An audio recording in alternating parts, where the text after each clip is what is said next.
మరణాతలు మరణాత మన యొక్క తాళగోపురం గ్రామంలో దైవజనులు శ్రీమునయ్య గారు, దైవజనురాలు రాణి అమ్మగారి ద్వారా ఈ దినము రేపటి దినము ఏర్పాటు చేయబడిన మొదటి మరియు రెండవ రాకడ పండుగలలోనికి పాలిభాగస్తులైన మిమ్ములను మీ కుటుంబములను దేవదేవుడు బహుగా దీవించునుగాక. ఆమేన్.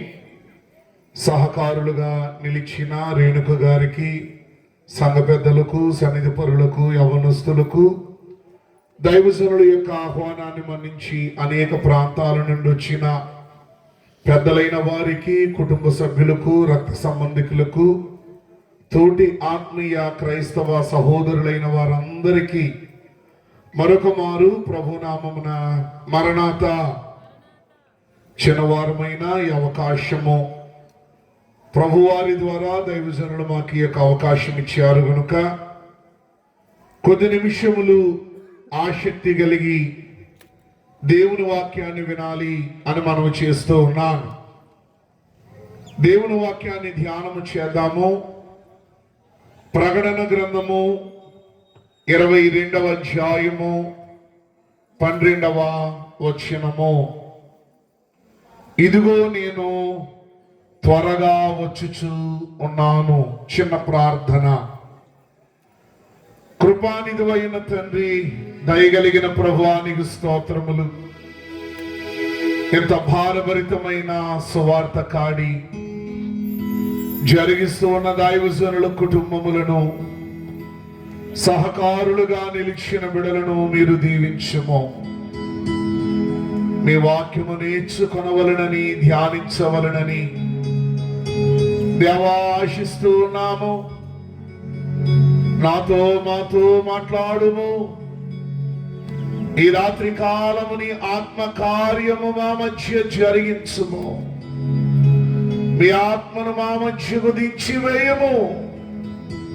మాకు బోధించుము, మాకు నేర్పించుము అని వాక్యమయ్యున్న క్రీస్తు వారి ద్వారా వేడుకొనుచున్నాము పరమ తండ్రి. ఆమేన్. కూడి వచ్చిన ఎల్లరికును కృపయు సమాధానము కలుగునుగాక. ఆమేన్. చదువుబడిన వాక్యములో ప్రభువారు మాట్లాడుచు ఇదిగో నేను త్వరగా వస్తూ ఉన్నాను అనేటువంటి ఒక మాటను మనము చూడగలుగుతూ ఉన్నాం. ఇది వరకు దైవదాసులు రాజుగారు చెప్పారు, ఇది రెండవ రాకడ పండుగ అని. క్రైస్తవ సహోదరులమైన మనము సంవత్సర ఆరంభము నుండి సంవత్సరాంతము వరకు అనేకమైన పండుగలు మనము జరిగిస్తూ ఉంటాం. నూతన వత్సర పండుగ ఆచరించేవారు ఉన్నారు. భస్మ బుధవారము, గుడ్ ఫ్రైడే, ఈస్టర్ ఆచరించేవారు ఉన్నారు.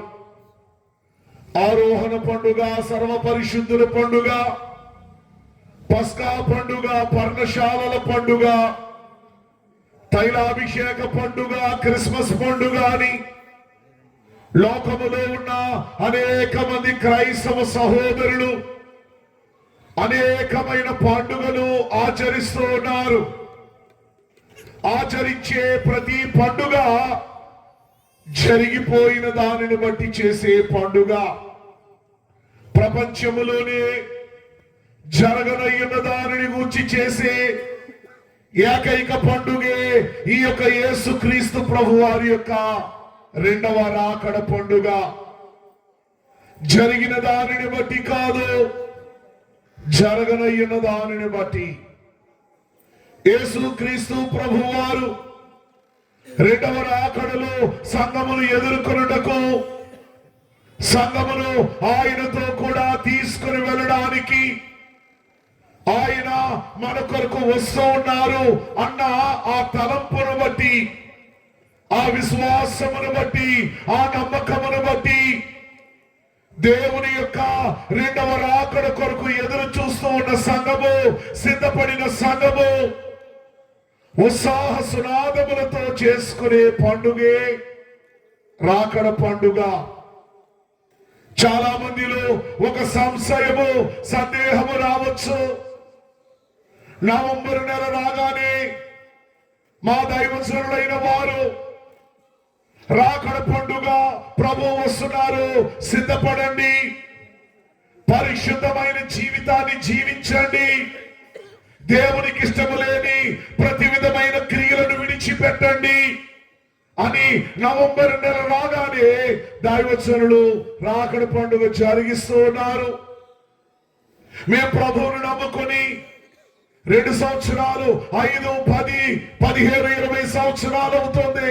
పండుగలైతే జరుగుతున్నవి కానీ రాకడ రావడం లేదు. యేసు ప్రభు వస్తానన్న ఆయన రానప్పుడు ఈ పండుగలు ఎందుకు, ఈ ఆర్భాటం ఎందుకు, ఈ ఏర్పాట్లు ఎందుకు అనే సందేహములు, సంశయములు అనేక మందిలో ఉండి ఉండవచ్చు. ప్రవక్త అయిన బిలాము యేసుక్రీస్తు ప్రభు వారి యొక్క జననానికి కొన్ని వందల సంవత్సరాలకు పూర్వమే సంఖ్యాకాండము 24వ అధ్యాయము 17వ వచనములో నేను ఆయనను చూచుచున్నాను గాని ప్రస్తుతం ఉన్నట్టు కాదు, నేను ఆయనను చూచుచున్నాను గాని సమీపమునున్నట్టు కాదు అనే ప్రవచనాన్ని ప్రవచించారు. బిలాము ప్రవక్త యొక్క ప్రవచనములో లోకరక్షకుడిగా, నరావతారిగా యెహోలోకానికి బాలుడిగా వస్తూ ఉన్న దేవదేవుని ఆయన కొన్ని వందల సంవత్సరాలకు ముందే చూచారు. కానీ ఆయన ప్రవచనం అంటుంది, చూస్తున్నాను గాని ప్రస్తుతము కాదు, చూస్తున్నాను గాని సమీపమును కాదు అని. ఆ తర్వాత ఎందరో ప్రవక్తలైన వారు యేసుక్రీస్తు ప్రభు రక్షకుడు, మెస్సియా యెహోలోకానికి వస్తాడని అనేకమైన ప్రవచనాలు, ఆ ప్రవచనాలలో యెషయా గారు ఒక ప్రవచనాన్ని ప్రవచించాడు. ఏంటండి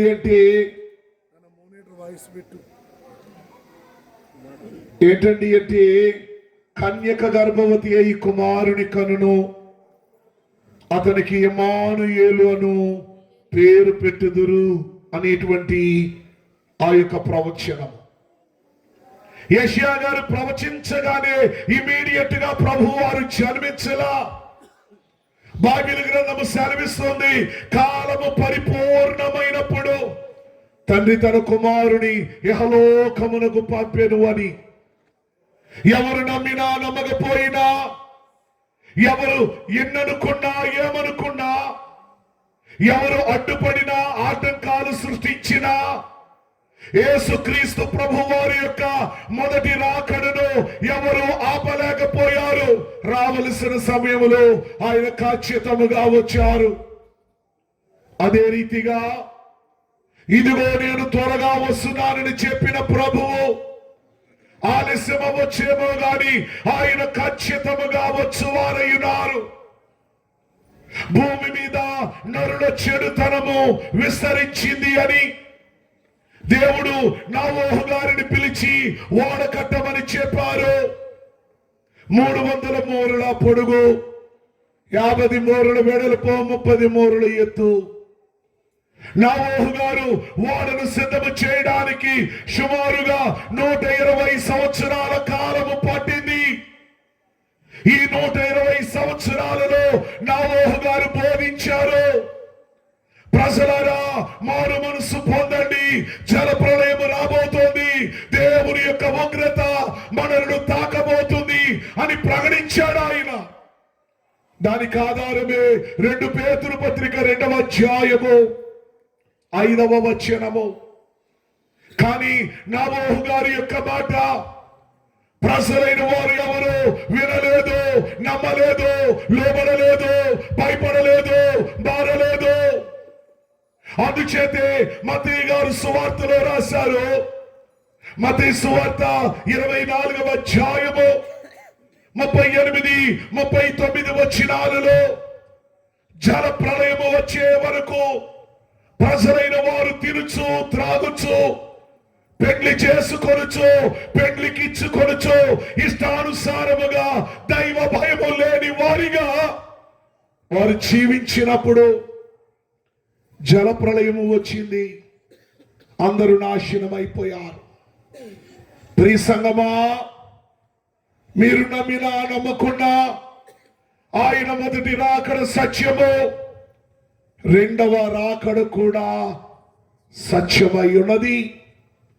ఆయన ఖచ్చితముగా మన మధ్యకు వచ్చు వారై ఉన్నారు. మీలో సందేహము రావచ్చు, వస్తానన్న ప్రభు రావాలి కదండి, మరి ఎందుకింత ఆలస్యము అంటే, ఆలస్యము ప్రభువుకి కాదు, ఆలస్యము మనదే.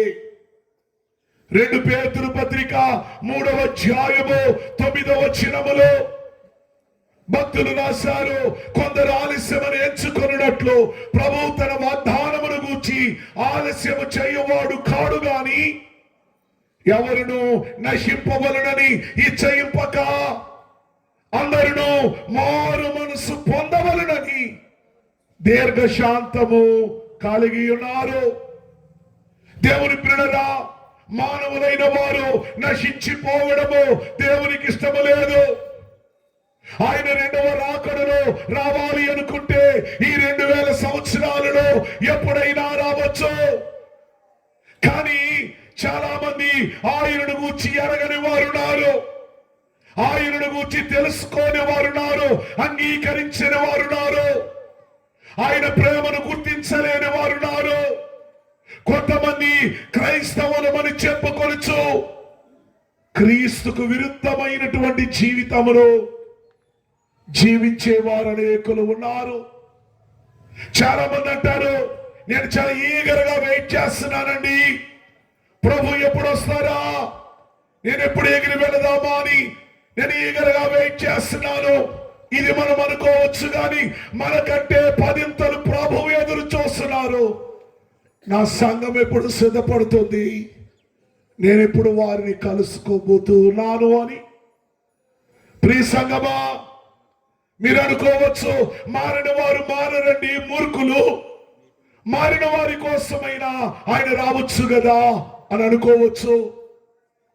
కానీ యేసుక్రీస్తు ప్రభు వారి 3.5 సంవత్సరాల సువార్త కాలములో దేవుని ప్రియులారా, ఆయన అనేకమైన ఉపమానాలు చెప్పారు. ఆ ఉపమానములలో ఒక ఉపమానం ఏమిటి అంటే, 100 గొర్రెలు ఒక మనుష్యునికి ఉన్నాయి, 99 గొర్రెలు అతని దగ్గరే ఉన్నాయి. ఒక గొర్రె తప్పిపోయింది.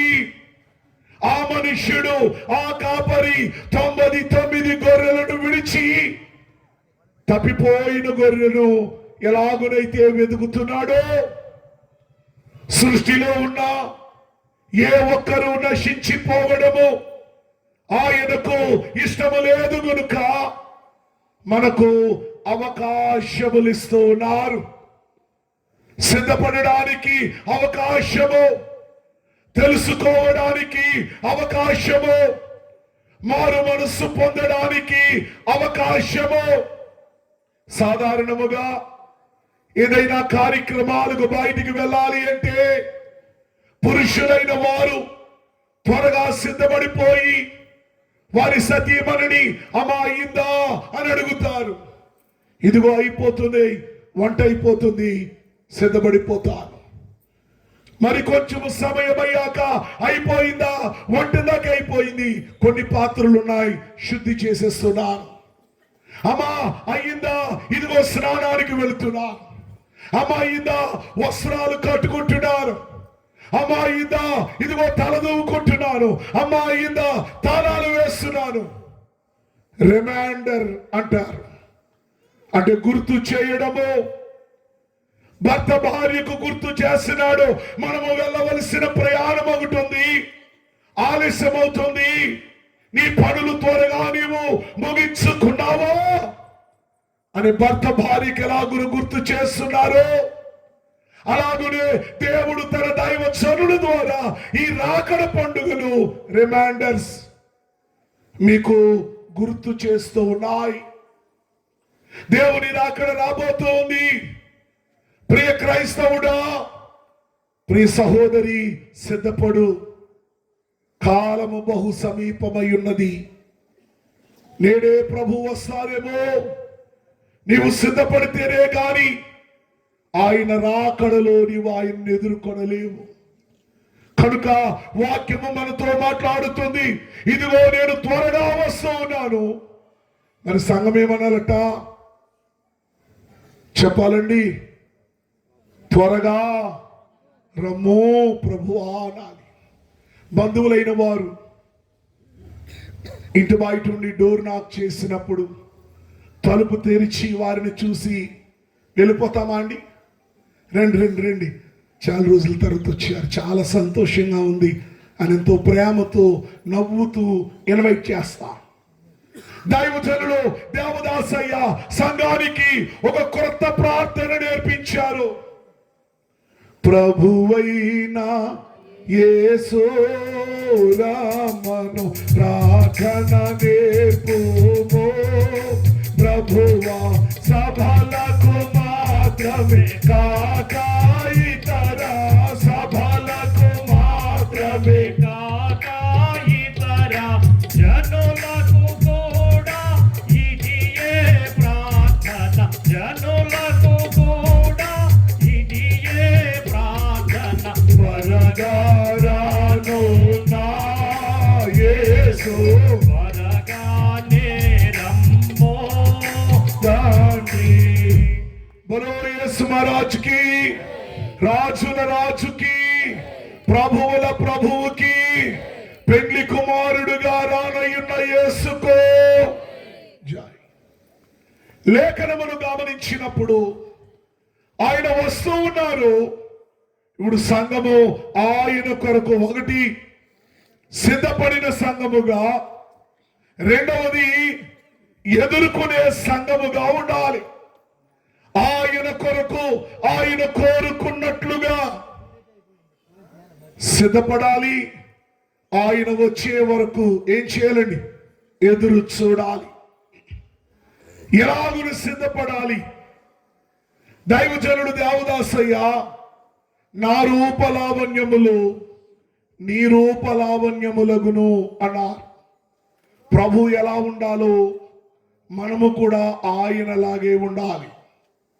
మా తండ్రి గారు సత్యానందమయ్య గారు ఒక మాట పదే పదే చెబుతూ ఉండేవారు. ఆయన పెద్ద యేసయ్య, సంఘమంతా చిన్న యేసయ్యలుగా మారిపోవాలి అన్నారు.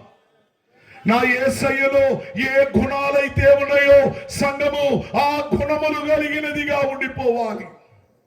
మనం మాట్లాడే మాటలలో, చూపులలో, ప్రవర్తనలో, క్రియలలో, కార్యములలో మనము కనిపించకూడదు. ఒక్కొక్కసారి అసూయ అనిపిస్తుంది. ఎందుకంటే పౌలు గారు అన్నాడు, నేను క్రీస్తును పోలి నడుచుకొనుచు ఉన్నాను అని అన్నాడు. ఆయన చాలా ధైర్యముగా. మనం ఆ మాట ఇప్పుడు అనగలుగుతాం.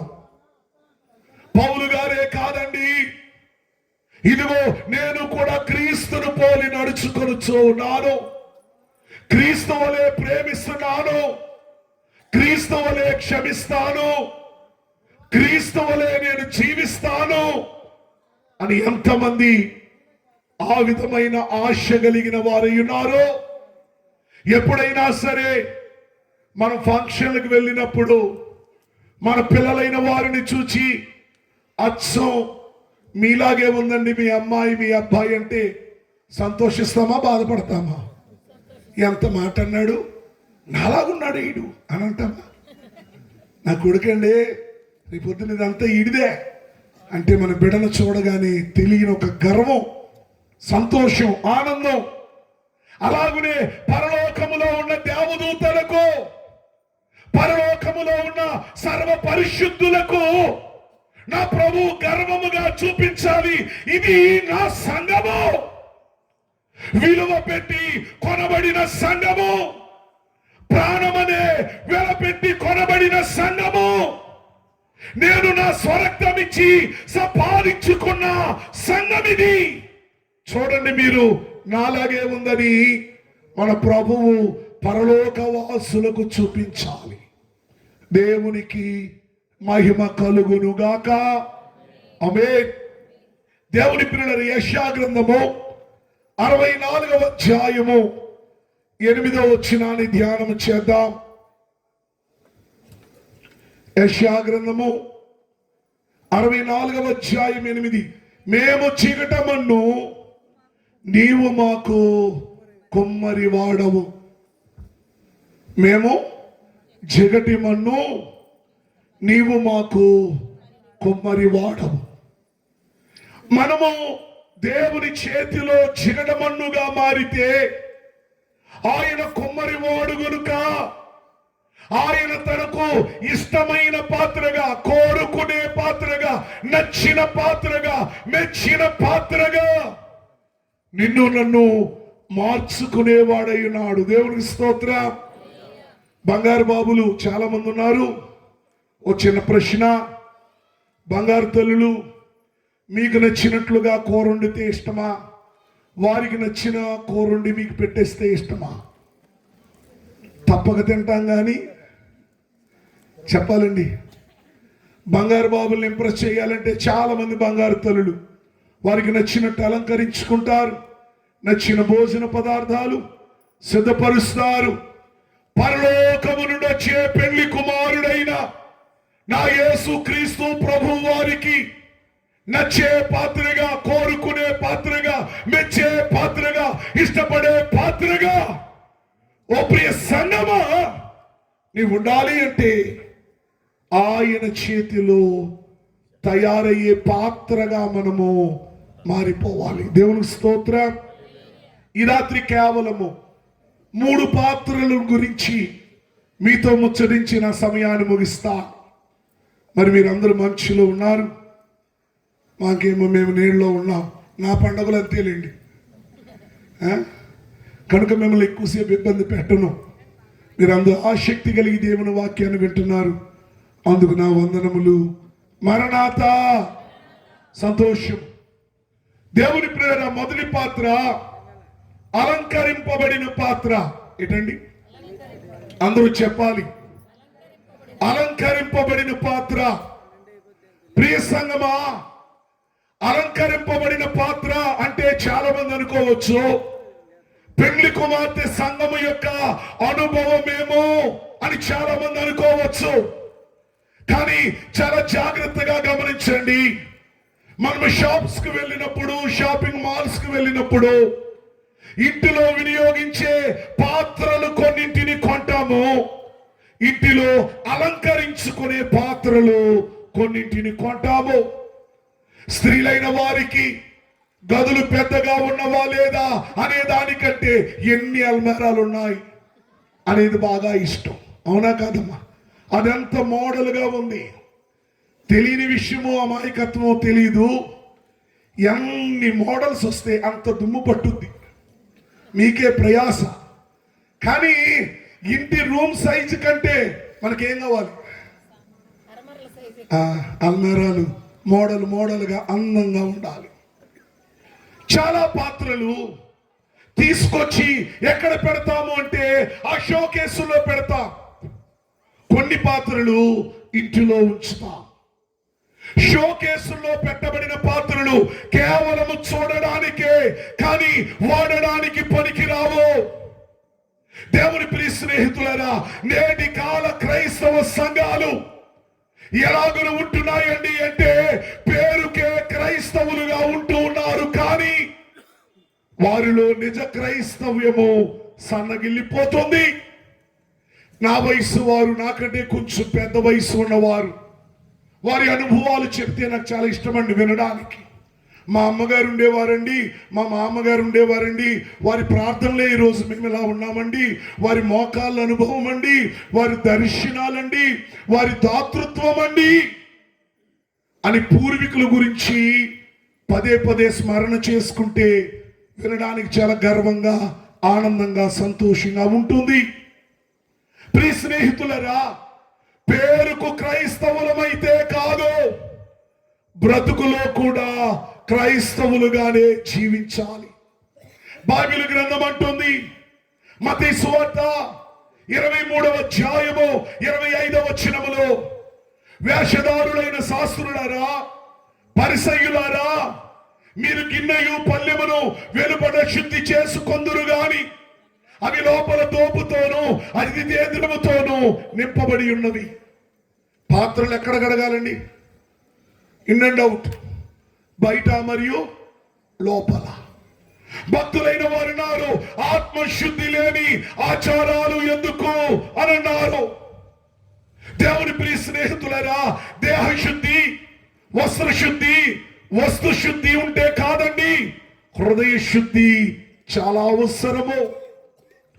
ఎవరైతే కేవలము షో పీసుల్లా కనిపిస్తూ ఉన్నారో,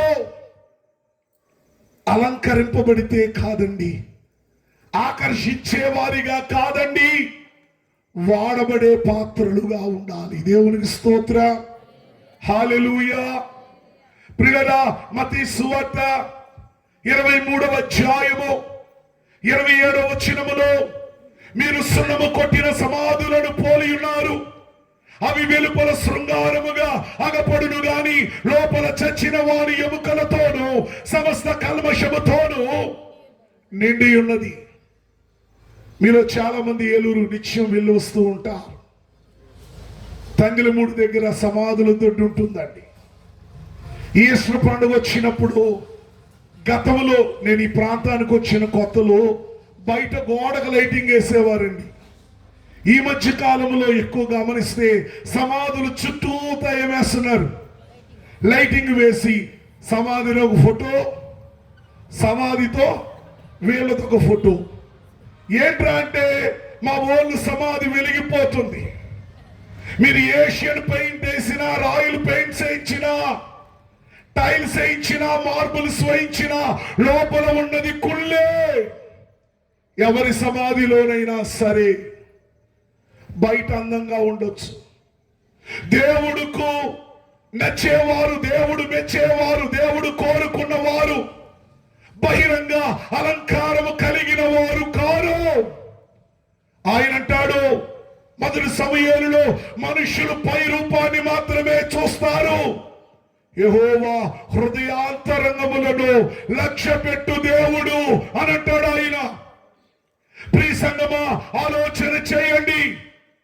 అలంకరింపబడితే కాదు, దేవుని కొరకు వాడబడే పాత్రగా, ఖర్చయిపోయే పాత్రగా, దేవుని కొరకు ఏమి చేయడానికైనా వెనకాడని పాత్రగా. భక్తులైన వారు అంటారు, బ్రతుకుడ క్రీస్తే, చావైతే మేలే లాభమే అంటారు. చాలా మంది సాక్ష్యాలు చెప్పగా నేను విన్నాను. ఒకప్పుడండి ప్రతి వారము చర్చికి వెళ్ళే వారము, ఒకప్పుడండి ప్రార్థన ఎక్కువ సమయము చేసేవారము, మోకాళ్ళు వేసేవారము, పాటలు పాడేవారము, సాక్ష్యము చెప్పేవారము, సువార్త ప్రకటించేవారము. ఎప్పుడంట చెప్పాలి, బంగారు బాబులు బంగారు తల్లుడు, ఎప్పుడంట? ఇప్పుడేమైందండి? ఇప్పుడేమైందండి? దేవుని ప్రియ స్నేహితులరా, ఒకసారి ఆత్మచేత వెలిగించబడి దేవుని వరములను అనుభవించిన తరువాత తిరిగి మరలా ఆ స్థితి కోల్పోయిన వారు యేసయ్యను మరలా సిలువ వేసిన వారిని వాక్యం అంటోంది. ప్రియ సంగమా, ఈ రాత్రి కాలం ఇంత ప్రయాసపడి ప్రేమతో ఇంత దూరము వచ్చి దేవుని వాక్యము వింటున్నా ఓ సహోదరి సహోదరుడా, అలంకరింపబడే, ఆకర్షించబడే పాత్రగా కాదండి, దేవుని పని కొరకు వాడబడే పాత్రగా మనం ఉండాలి. మొదటి పాత్ర ఏంటండి? దేవుని కొరకు వాడబడే పాత్రగా. దేవునికి స్తోత్రం. చాలా మంది క్రిస్మస్ టైంలో పాత ఫ్రెండ్స్ అందరూ కలుస్తారండి. చర్చిలో ఊరుల నిమిత్తం, జీవనోపాధి నిమిత్తం దూరాలు వెళ్ళిపోయి క్రిస్మస్కి సొంతూరు వెళ్ళాలని ఆశ ఉండి వచ్చి ఫ్రెండ్స్ని కలిసి, ఒరే మనం చిన్నప్పుడు ఎంత సందడి చేసేవాళ్ళురా, ఎంత అల్లరి చేసేవాళ్ళు, చింత చెట్లు నరుకొచ్చి క్రిస్మస్ ట్రీలు పెట్టేవారము, ముందు రోజు తెల్లవారుజామంతా క్యారల్స్ తిరిగేవారము. ఆ రోజులు భలే ఉండేరా. ఆ రోజులు ఏంటండి, ఏ రోజైనా అలాగే ఉండాలి దేవుని విషయములో. దేవునికి స్తోత్రం, హల్లెలూయా. దేవుని ప్రియ సంగమా, మొదటి పాత్ర వాడబడే పాత్రగా మారిపోవాలి. రెండవ పాత్ర దేవుని ప్రియులరా పగిలిన పాత్ర. ఏ పాత్ర అండి? పగిలిన పాత్ర. మనకి పెద్దలైన వారు పెట్టిన సెంటిమెంట్ ఒకటి ఉంటుందండి. పగిలిపోయిన కుండ, పగిలిపోయిన అద్దము ఇళ్లలో ఏం చేస్తారు? బయట పాడేస్తారు. కానీ దేవుని ప్రియ స్నేహితులరా, కొన్ని పగిలిపోవు గాని చెమరుస్తూ ఉంటాయండి, ఓటి పాత్రలు అయిపోతాయి. మీకు ఒక విషయాన్ని పంచుకొని నేను వాక్యములో ముందుకెళ్లాలని ఆశపడుతున్నాను. యేసుక్రీస్తు ప్రభువారు సువార్త ప్రకటించిన 3.5 సంవత్సరాలలో 12 మంది శిష్యులు ఆయన వెంట వచ్చారు. ఆ శిష్యులైన వారిని చూచి ఎవరు గొప్ప గొప్పగా ఆహా ఓహో అని అనలా. వారిని ఏమనేవారంటే విద్యలేని పామరులు అనేవారు. అపోస్తుల కార్యములు 4:13. ఎవరండి? విద్యలేని పామరులు, విద్యలేని పామరులు. కానీ అదే అపోస్తులు, ఇదే అపోస్తుల కార్యము 17వ అధ్యాయము 6వ వచనానికి వచ్చేసరికి భూమిని తల క్రిందులు చేయువారు ఇక్కడికి కూడా వచ్చి ఉన్నారు అని అంటున్నారు. దేవుని ప్రియులారా, దేవుని యొద్దకు వచ్చేటప్పుడు విలువ లేని వారిగా, విద్య లేని వారిగా, జ్ఞానము లేని వారిగా, పాండిత్యము లేని వారిగా, గౌరవము లేని వారిగా, గుర్తింపు లేని వారిగా వారు ఉన్నారేమో. కానీ ప్రభు చేతిలోనికి వారొకసారి వచ్చాక దేవుడు వారిని ఎలా మార్చివేశాడండి అంటే, పేతురు గారు నడుచుకుని వెళుతూ ఉంటే నీడపడిన రోగులు బాగుపడిపోయారండి. వారి చేతులకు కలిగినటువంటి వస్త్రాలు రోగుల మీద ఉంచినప్పుడు వారు ఏమైపోయారు? బాగైపోయారు. చాలా మంది జీవితంలో అనుకోవచ్చు, నా జీవితంలో నేను ఎన్నో చేయాలనుకుని ఎన్నో కలలు, ఎన్నో ఎయిమ్స్, ఎన్నో గోల్స్ పెట్టుకున్నాను. పరిస్థితులేవి సహకరించలేదు నాకు. కనుక నేను అనుకున్న జాబ్ నాకు రాలేదు, నేను అనుకున్న వివాహం నాకు రాలేదు, నేను చేసిన వ్యవసాయం నాకు కలిసి రాలేదు, వ్యాపారము కలిసి రాలేదు, వాహనాలలో నష్టపోయాను, వయసు పైబడుతున్న నా తల్లిదండ్రులకు భారముగా ఉండిపోయాను, నా పిల్లలకు నేను భారమైపోయాను.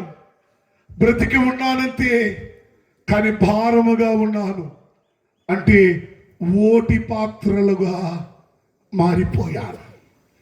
ఒకవేళ ఇక్కడికి వచ్చిన సహోదరి సహోదరుడా, ఏ ఒక్క సందర్భములోనైనా ఈ వేదన, ఈ దిగులు, ఈ చింత, ఈ బాధ, ఈ దుఃఖము నీలో ఉంటే ఈ రాత్రి ప్రభు నీతోనే మాట్లాడుతూ ఉన్నాడు.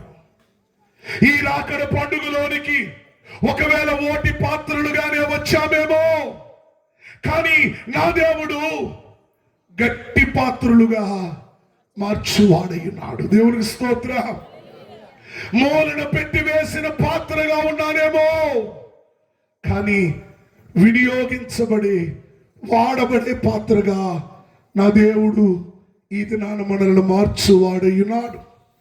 ఒక చిన్న ఉపమానము చెప్తాను, దయచేసి శ్రద్ధగా దేవుని యొక్క మాట వినాలని మనవి చేస్తూ ఉన్నాను. ఏంటండి అంటే, ఒక చిన్న పల్లెటూరు, భార్యాభర్తలు, వారికి 2 పిల్లలు.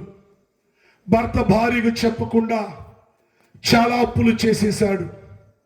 అప్పులు వారు ఒత్తిడి చేసేసరికి ఈ భర్త బలవన్మరణాన్ని పొందాడు. గ్రామంలో పెద్దలందరూ ఆ అమ్మాయిని పిలిచి, ఇన్ని చోట్ల నీ భర్త అప్పు చేశాడు, సమాధానం అడిగారు. అయ్యా, నాకున్నదంతా అమ్మేస్తాను, ఎవరైనా తీసుకోండి, ఆ రుణము నేనే భరిస్తానని భార్య ముందుకు వచ్చింది. ఇల్లు అమ్మేశారు, స్థలం అమ్మేశారు, ఇంటిలో విలువైన వస్తువులన్నీ కూడా వేశారు. అప్పు తీరింది, కానీ ఉండడానికి కూడా ఈమెకు చోటు లేదు. అప్పుడు అదే గ్రామ పెద్దలను అడిగింది, అయ్యలారా, మీ మాట కోసం నాకున్న సమస్తాన్ని చేశా, ఇప్పుడు నాకు నా పిల్లలకు ఉండడానికి ఇల్లు కూడా లేదు, నాకు సహాయం చేయండి. అమ్మాను ఉండడానికి గ్రామ కంటకం స్థలం ఒకటి ఉంది, కానీ అది మెట్ట ప్రాంతములో, కొండ ప్రాంతములో ఉంది. నీకు ఇబ్బంది లేకపోతే అక్కడ ఉండొచ్చు. ఆమె ఆ కొండ ప్రాంతములో, మెట్ట ప్రాంతములో చిన్న పాక వేసుకుని తన 2 పిల్లల్ని పెంచుకుని అక్కడే బ్రతుకుతూ ఉంది. జాగ్రత్తగా వినాలండి. ఆమె దగ్గర విలువైన పాత్రలు కూడా లేవు, అన్నీ చేసింది. ఆమె నీళ్లు తెచ్చుకోవడానికి 2 కుండలు ఉన్నాయి. ఎన్ని కుండలండి? ఒకటి గట్టి కుండ, ఒకటి ఓటి కుండ. ఈ గట్టి కుండను భుజం మీద పెట్టుకుంటుంది, ఓటి కుండను చేత్తో పట్టుకుంటుంది. నీళ్లు కావాలంటే కొండ మీద నుండి కిందకు దిగి రావాలి, నీళ్లు తీసుకొని పైకి వెళ్ళాలి. దేవుని ప్రియులారా, ఈ యొక్క గట్టి కుండ ఓటి కుండను ఎక్కిరిస్తుందంట. చూసావా, నేను భుజం మీద ఉన్నాను, నువ్వు చేతుల్లో ఉన్నావు. నాలో పోసిన నీళ్ళన్నీ భద్రముగా నేను కాపాడుతున్నాను, కానీ నీలో పోసిన నీళ్ళన్నీ కింద వ్యర్థముగా పోతున్నాయి. నీవు మన యజమానురాలికి భారమే గాని నీ వల్ల ఏ ఉపయోగము లేదు, ఏ ప్రయోజనము లేదు. నీలో పోసిన నీళ్లను నువ్వు కాపాడుకోలేకపోతున్నావు అని రోజు వెక్కిరిస్తుందంట ఈ గట్టి కుండ ఈ ఓటి కుండను. బాధపడుతుంది ఓటి కుండ. నిజమే కదా, ఆ కుండ చూడు ఎక్కడుందో, నేను చూడు ఎక్కడున్నాను. ఆ కుండలో నీటి చుక్క కూడా బయటికి పోవడం లేదు. నాలో వేసినవన్నీ కూడా నేను పోగొట్టుకుంటూ ఉన్నాను. ఒక రోజున 2 కుండలు అక్కడ పెట్టి ఆ తల్లి అక్కడ కూర్చుంటే ఓటి కుండ ఏడుస్తుందంట. ఎందుకు ఏడుస్తున్నావంటే, అమ్మా, నేను నీకు భారము కదా, ఎందుకు నన్ను నువ్వు భరిస్తున్నావు? ఆ కుండ నిండా నీరుంది, నీకు ఉపయోగము. నాలో పోసిన నీరంతా వ్యర్థముగా, వృధాగా పోతుంది. నేను నీకు భారము, నీకు లాభము తెచ్చేదాన్ని ఉంచుకో, భారమైన నన్ను పక్కన పెట్టేయమ్మా అని ఓటుకుండా ఏడ్చిందంట. అప్పుడు ఆ తల్లి యజమానురాలు పక్కపక్క నవ్వి, ఈ కుండనేనా? అవును, ఈ కుండే. ఈ కుండలోని నీరు రోజు నేను నా బిడ్డలు తాగుతాము. అవునమ్మా, అందుకునే ఆ కుండ నీకు మేలు చేస్తుంది, నేను నీకు భారము అందంట. ఆ కుండ కేవలము నా దప్పిక మాత్రమే తీరుస్తుంది. ఓటి కుండ అని నువ్వు బాధపడుతున్నావు కదా, నీవు నా పిల్లల యొక్క ఆకలి తీరుస్తున్నావు నీవు అని అందంట.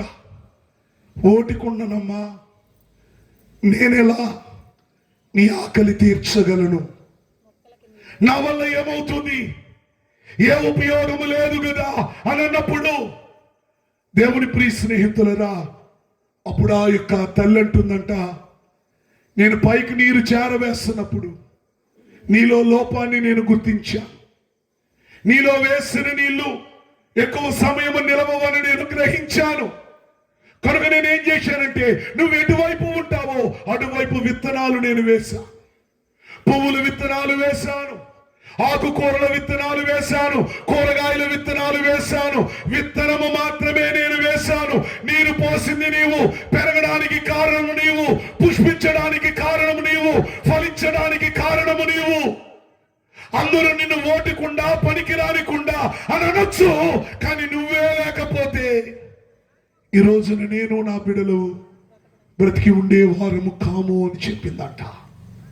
ప్రియ సంగమా, ఓటి కుండలా మన జీవితం ఉందేమో, యేసయ్య చేతిలో పెడితే గట్టి కుండగా మారుస్తాడు. ఆయనకి ఇష్టమైన రూపానికి మనల్ని మార్చేస్తాడు. ఒకానొక రోజున దేవుడు ఇర్మియా గారిని పిలిచాడు. ఇర్మియా, నేను నీతో మాట్లాడాలి అన్నాడు. అయ్యా, మాట్లాడండి అన్నాడు. అబ్బే, ఇక్కడ నేను నీతో మాట్లాడను, నువ్వు ఒక కుమ్మరి వాని ఇంటికి వెళ్ళు అని అన్నారు. దేవుడు వెళ్ళమన్నాడు కదా, ఇర్మియా వెళ్ళాడు. వెళ్ళేసరికి అక్కడ కుమ్మరి వాయిన పాత్రను చేస్తా ఉన్నారు. పాత్రను చేస్తున్నప్పుడు అది పాడైపోయింది. ఇర్మియా గ్రంథము 18వ అధ్యాయము మొదటి 6 వచనాలు. పాత్ర పాడైపోయింది. కుమ్మరివానికి కోపం రాలా, బాధ రాలా. నీకోసం నేను ఇన్ని గంటలు ప్రయాసపడితే నువ్వు చెడిపోతావా, పాడైపోతావా అని అనలా. ఆ మట్టి ముద్దను తీసుకుని మరొక యోగ్యమైన కొండను తయారు చేశాడు. అప్పుడు ప్రభు ఇర్మియాతో మాట్లాడుతున్నాడు. ఆ యొక్క మట్టి కొండను కుమ్మరివాడు సరి చేసినట్లుగా, బాగు చేసినట్లుగా, యుక్తమైన పాత్రగా మార్చినట్లుగా నేను మిమ్మల్ని మార్చలేనా? ఇశ్రాయేలు, మీరు నా చేతిలో ఉన్నారు, మీకు రూపమునిచ్చేవాడును నేను అన్నాడు ఆయన. దేవుని స్తోత్రం, హల్లెలూయా. మరి ఎవరికైనా వస్తే పాడి నాతో సహాయం చేయండి. సర్వచిత్తాంబు నీవేనయ్యా, స్వరూపమీక్షు కుమారివి.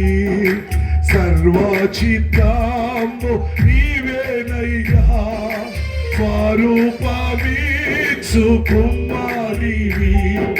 సారే పైన మందినయ్యా, సరి అయిన పాత్రం చేయుమయ్యా. సర్వేశ్వరా నేరిక్తున్నాను, సర్వదా నిన్ను సేవింతును. సర్వచిత్తాంబు నీవేనయ్యా, స్వరూపమీక్షు కుమారివి. బోలో యేసు మహారాజుకి, బోలో యేసు మహారాజుకి, రాజుల రాజుకి, ప్రభువుల ప్రభువుకి, లోక రక్షకునికి, పెండ్లి కుమారుడిగా రానయ్యున్న నా యేసయ్యకు. ప్రియ స్నేహితులరా, అలంకరింపబడిన పాత్ర వాడబడే పాత్రగా మారిపోయింది. ఓటి పాత్ర గట్టి పాత్రగా మారిపోయింది. ఎందుకంటే అవి ఆయన చేతుల్లోనికి వెళ్ళాయి కనుక. మూడవది, చిట్ట చివరిది, నింపబడిన పాత్ర. ఏంటండి? అందరూ చెప్పాలి. నింపబడిన పాత్ర. దేని చేత అంటే ద్వేషము చేత, కోపము చేత, అసూయ చేత కాదు. దేవుని ప్రేమ చేత, వాక్యము చేత, ప్రార్థన చేత, స్తుతుల చేత, ఆత్మ చేత, వరముల చేత నింపబడిన పాత్రలుగా మనము మారాలి. దేవుడు కోరుకుంటున్నాడు. 6 రాతి బాణలు అంచుల మట్టుకు వాటిని నింపండి. బాణలు అంచుల మట్టుకు నింపబడినప్పుడు అద్భుతము జరిగింది. ఈ హృదయం అనేటువంటి ఈ దేవాలయము దేవుని చేత నింపబడినప్పుడు ఆయన కోరుకున్న రూపానికి మారిపోతాం. ఆయన ఆశించిన రూపానికి మారిపోతాం. మన పిల్లలైన వారు కష్టపడి చదివి పెరిగి పెద్దవారై ఉద్యోగస్తులుగా జీవితంలో స్థిరపడితే, వారు గొప్పవారైన తరువాత తల్లిదండ్రులుగా, అన్నదమ్ములుగా, అక్క చెల్లెలుగా వారిని చూచి ఎంతైతే నువ్వు గర్వపడతావో, ఆయన చేత నింపబడే ప్రతి ఒక్కరిని చూచి నా ప్రభువు సంతోషించువారయున్నారు. వాక్యములో రోమాపత్రిక 14వ అధ్యాయము 7 మరియు 8 వచనాలలో మనము బ్రతికినను ప్రభువు కోసమే బ్రతుకుచున్నాము, చనిపోయినను ప్రభువు కోసమే చనిపోవుచున్నాము. బ్రతికినను చనిపోయినను ప్రభువు కొరకే. ఎవరు కొరకండి? బంగారు తల్లులారా, బంగారు బాబులారా, ఎవరి కొరకు అంటే ప్రభువు కొరకే. భక్తుడు అంటాడు, నేనేమై ఉన్నాను? కేవలము నా దయ వలన, నా దేవుని దయ వలన మాత్రమే. ఈ రోజున మనం ఎలాగున్నాము అంటే కేవలము దేవుని యొక్క దయ. ఎన్నో భయంకరమైన పరిస్థితులలో నుండి దేవుడు నిన్ను నన్ను లేవనెత్తిన వాడై ఉన్నాడు. ఒకసారి 1 కొరింథీ పత్రిక 1వ అధ్యాయము 27-28 వచనాలలో, ఏ శరీరియు దేవుని ఎదుట అతిశయింపకుండునట్లు జ్ఞానులను సిగ్గుపరచుటకు లోకములో నుండి వెర్రి వారిని దేవుడు ఏర్పరచుకొని ఉన్నాడు.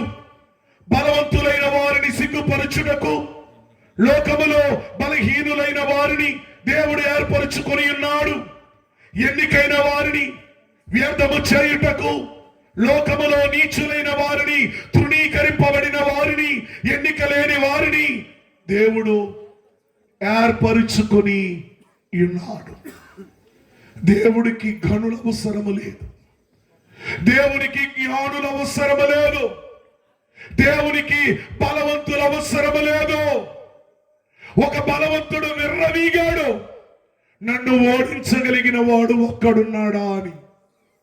దావీదంటాడు, నా దేవునిని తిరస్కరించడానికి, దూషించడానికి నీవెంతటి వాడవు. నిన్ను ఎదుర్కొనడానికి ఖడ్గమో, ఆయుధమో, శిరస్నానమో, ఢాలో, బల్లెమో అవసరము లేదు. చిన్న రాయి చాలు. బైబిల్లో వ్రాయబడింది, దావీదు గొలియాతు కంటే బలాఢ్యుడై చేతిలో ఆయుధము లేకపోయినా అతన్ని చంపేశాడు అని. ప్రియ సంగమా, నింపబడిన పాత్రగా ఉండాలి మనము. దేవుని చేత నింపబడిన పాత్రగా మనము మారవలసిన వారమై ఉన్నాం. చాలా మంది చిన్ని చిన్ని కారణాలకి అలిగి దేవునికి దూరం అయిపోతారండి. కారణాలు పెద్ద కారణాలు కాదు, అసలు ఎందుకు అలుగుతున్నారో తెలియదు. నాకు ఒకసారి వింత అనిపిస్తుందండి. సంఘంలో పాస్టర్ గారు గద్దిస్తే సంఘం మానేసేవారు చాలా మంది ఉంటారు. టీవీ పెట్టుకున్నప్పుడు సతీష్ కుమార్ అయ్య గారు కానీ, జైపాల్ అయ్య గారు కానీ, శాలేమన్న కానీ చాలా మంది పెద్ద పెద్ద దైవజనులు ఉంటారు. వారు ఏకి పాడేస్తే అస్సలు ఇదండి వాక్యం అంటే అంటారు. ఈ మెంటాలిటీ అంటూ నాకు అర్థం కాదండి. టీవీలో వచ్చిన గద్దింపేమో నచ్చుతుంది. యాజకులు గద్దిస్తే పాస్టర్ గారికి నా గురించి అన్నీ తెలుసు, ఈ వాక్యం నా గురించే చెప్పాడు. నిజమే, ఆ రోజు వాక్యము నీ గురించే వచ్చుండొచ్చు. కానీ దైవజనుడు దేవదాసయ్య వాక్యము వినడానికి కూర్చున్నప్పుడు, దేవా నాతో మాట్లాడు, దేవా మాతో మాట్లాడు, దేవా అందరితోనూ మాట్లాడు అనుకుని కూర్చోమన్నారు. పాస్టర్ గారు మాట్లాడండి అని కాదు, దేవా నువ్వు నాతో మాట్లాడు, నేను నీతో మాట్లాడడానికి వచ్చాను, నువ్వు నాతో మాట్లాడు ప్రభా. ఎందుకని ఈ విషయాన్ని చెప్పానంటే, నింపబడిన పాత్రగా ఉన్న వారిని ఏది దేవుని నుండి దూరము చేయలేదండి. ఏది కూడా దేవునికి దూరము చేయలేదు. వాక్యం ఒకసారి బైబిల్ ఉంటే అందరూ తీయండి. రోమాపత్రిక 8వ అధ్యాయము 35వ వచనం, క్రీస్తు ప్రేమ నుండి మనలను ఎడబాపు వాడు ఎవడో, శ్రమైనను, బాధ అయినను, హింసైనను, కరువైనను, వస్త్రహీనత అయినను, ఉపద్రవమైనను, ఖడ్గమైనను, మరణమైనను మనలను. నిజం చెప్పండి, ఇన్ని కావాలా మనకి? కావండి, గుడి మానేయడానికి ఇన్ని కావాలా? పాస్టర్ గారితో మాట్లాడడం మానేయడానికి ఇన్ని కావాలా? సాకులు వెతుకుతున్నారండి. నాకు అర్థం కాదు. మీ అమ్మగారు, మీ నాన్నగారు, మీ అన్నయ్యో, నీ భర్తో ఇది తప్పు అని నిన్ను గద్దిస్తే కోపం వస్తుందా? దైవజనుడు అంటే తండ్రి అనే విషయం మర్చిపోవద్దు. ఆత్మలను కాసే కాపరి అని మర్చిపోవద్దు. దేవుని ప్రియ స్నేహితులరా, నింపబడిన వారు దేవునికి దూరము కారు. ఏ సమయంలో కూడా దేవుని విడిచిపెట్టరు. శత్రుఘ మేషక బెదురుగో ప్రాణం పోవడానికి సిద్ధమే. ఏం చేయు? ప్రతిమకు నమస్కారము చేయు. మరణానికి సిద్ధమే. దానియేలు ప్రార్థన మానడానికి ఇష్టపడలేదు. అంటే క్రీస్తు ప్రేమ నుండి నిన్ను ఏది కూడా ఏం చేయకూడదు, దూరము చేయకూడదు, దూరము చేయకూడదు. ఒక చిన్న ప్రశ్న, నేను వాక్యాన్ని ముగిచ్చేస్తున్నా. మనం యేసయ్యను నమ్ముకున్నామని ఎదుటి వారికి అలా తెలుస్తుంది. మనము యేసయ్యను నమ్ముకున్నామని ఎదుటి వారికి ఎలా తెలుస్తుంది? సింపుల్ అండి, మనం చెప్తే తెలుస్తుంది. ఏం చేస్తుంది?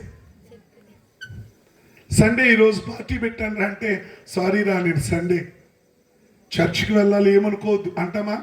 వారం వారం వెళ్తున్నాను రా చర్చి, నేను చూసి ఆలో ఎందుకు చేస్తాను అంటామా? కొమ్మదీసి ఏమంటే ఏదో తెలియదు కానండి, అనాది నుండి వస్తున్న ఓ అలవాటు ఏంటంటే చుట్టాలు ఏ రోజున వస్తారు, పంచలే రోజున, సౌతబంతులు దినాలే రోజున, హాస్పిటల్లో ఎవరినన్నా చూడడానికి ఎప్పుడు వెళ్ళాలి? సూపర్ అండి మీరే, మీ కోరస్ అదిరిపోయింది. నా స్వరం కంటే మీ స్వరమే బాగుంది. అన్నీ ఏ రోజునట. చాలా మంది అనుకుంటారు ఆదివారం హాలిడే అని, కానీ భక్తులు అన్నారు హోలీడే. హాలిడే లోకానికి, హోలీడే దేవుని సంఘానికి. ప్రియ సంఘమా, గలతీ పత్రిక 2వ అధ్యాయము 20వ వచనమున అంటుంది, ఇకను జీవించువాడను నేను కాను, క్రీస్తే నా యందు జీవిస్తూ ఉన్నాడు. దేవునికి స్తోత్రం.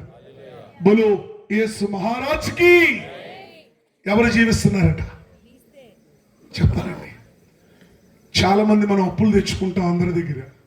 అప్పిచ్చినప్పుడు అప్పిచ్చిన వారు అలా కనిపిస్తారండి, దేవుడు అడిగితే దుర్మార్గులే కదా. కానీ అప్పు విషయాన్ని పక్కన పెడితే మీరు ఎవరితో మాట్లాడినా మీలో నా యేసయ్య కనిపించాలి. దేవుని స్తోత్రం. నమ్ముకోక ముందు నమ్ముకున్న తర్వాత పూర్తి వ్యత్యాసము నీలో కనిపించాలి. ఒకప్పుడు ఎక్కడ పడితే అక్కడ పడిపోయేవాడురా, ఇప్పుడు అసలు ఎక్కడ ఈ మనిషి కనిపించడం లేదు. ఒకప్పుడు గొడవలు అల్లరి అంటే అక్కడే ఉండేవాడు, ఇప్పుడు ఈ మనిషి అక్కడ కనిపించడం లేదు. ఒకప్పుడు అందరితోనూ వైరమే విరోధమే, ఇప్పుడు కనీసం పలకరిస్తేనే కానీ మాట్లాడడం లేదు. చెప్పుకుంటే ఎవరికైనా తెలుస్తుంది నువ్వు క్రైస్తవుడు అని. చెప్పకుండా నీ మాట చెప్పాలి, ఇది యేసయ్య స్వాస్యము అని. నీ క్రియలు చెప్పాలి, ఇదే రేపొద్దున ఎగిరి వెళ్ళబోయే వధువు సంఘము అని.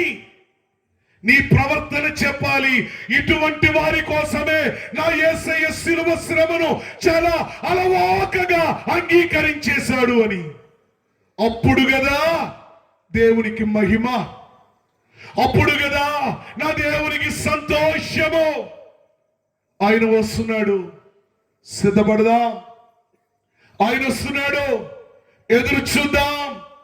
కేవలము షోకేసులో ఉండే అలంకరింపబడే పాత్రలుగా కాదు. ఏ పాత్రలుగా? దేవుని పని కొరకు వాడబడే పాత్రలుగా. మన జీవితంలో ఎన్నో నిందలు, ఎన్నో కష్టములు, ఎన్నో అవమానములు, ఎన్నో ఇబ్బందులు, ఎన్నో సమస్యలు, ఓటి పాత్రలమైపోయామేమో. నా ప్రభు గట్టి పాత్రగా మారుస్తాడు. ఆ పాత్ర ఆయనతో నింపేసుకుంటే, దేవుడు అన్నాడు దావీదును చూడగానే, నేను కోరుకున్నవాడు. ఈరోజు 2వ రాకడ పండుగ, రేపటి దినం మొదటి రాకడ పండుగ అంటే క్రిస్మస్ పండుగ. ప్రియ స్నేహితులరా, క్రిస్మస్ పండుగలు మిగతా పండుగలు అందరూ చేస్తారు. దేవుని నిజంగా ప్రేమించే మీరు ఎంత దూరాన్నున్నా ఈ రాకడ పండుగను కోల్పోవద్దు. వధువు సంఘ సిద్ధపాటు కలిగిన వారు చేసే పండుగ. ఈ పండుగలో ఎత్తబడిన కన్యకల అనుభవము వరుస దేవదేవుడు మీకు అనుగ్రహించునుగాక. ఆమేన్. ఒకసారి లేచి నిలబడిన చిన్న ప్రార్థన చేసుకుందాం. నేను ప్రార్థిస్తూ ఉన్నప్పుడు దయచేసి మీ మనస్సులో కూడా మీరు ప్రార్థన చేసుకోవాలని మనం చేస్తూ ఉన్నాను. కృపోన్నతుడానికి స్తోత్రములు, దయగలిగిన రాజానికి స్తోత్రములు, ప్రేమగల తండ్రి నీకు స్తోత్రములు. ఈ రాత్రి మీరు మాతో మాట్లాడారు నాయన. మీరు త్వరగా రానయ్యున్నారు. నీ వచ్చేసరికి సంఘము సిద్ధపడి ఉండాలి. నామక సంఘముగాను, సార్వత్రిక క్రైస్తవ సంఘముగాను కాదు, వధువు సంఘముగా, పెళ్లి కుమార్తె సంఘముగా సిద్ధపడి ఉండాలి. ఆ సంఘము నేనై ఉండాలి. ఇక్కడ ఉన్న ప్రతి కుమారుని కుమార్తె నీ రాకడలో ప్రభావము నాయత్త పరీక్షము తండ్రి, నీకు స్తోత్రములు అయ్యా. ఈ క్షణమే నీ రెండవ రాకడ వస్తే ఇక్కడ ఉన్న పసివారు మొదలుకొని పండు వృద్ధుల వరకు నీ రెండవ రాకడలో ఎగిరి వెళ్ళే అనుభవము ప్రతి ఒక్కరికి దాయిచ్చి, భూ సంబంధమైన, కుటుంబ సంబంధమైన, ఆరోగ్య సంబంధమైన ఏ సమస్యల చేత బిడ్డలు ఈ స్థలములోనికి వచ్చారు. పెద్ద కుప్ప మీద నుండి దీనులను పైకెత్తువాడు ఆయనే అని లేఖనములో మీరు రాయించారు.